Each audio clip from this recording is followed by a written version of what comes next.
हडपसरमध्ये वैदवाडी येथे ट्रॅफिकची पोलीस चौकी आहे आणि ही वाहतूकची जी पोलीस चौकी आहे याच्यामध्ये आता संख्याबळ म्हणावं तर ते कमीच आहे.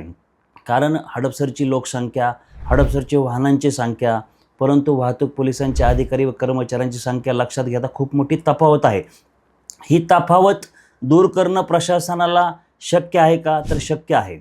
नव्याने भरती मोठ्या प्रमाणात झाली पाहिजे.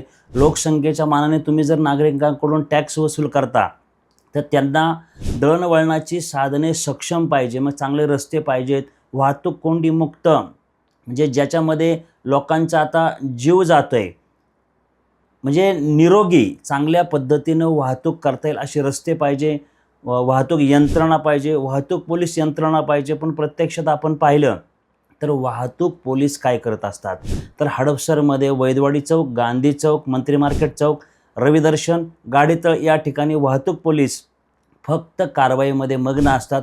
कुठलीही वाहतूक कोंडी सोडवण्यात त्यांना इंटरेस्ट नाही आहे का ते इंटरेस्ट दाखवत नाहीत हा एक प्रश्न पडलेला आहे. कारण पोलिसांकडे पाहिलं तर त्यांची कारवाई सुरू असते. त्यांना विचारलं काय करतात, मला विशेष कारवाई सुरू आहे.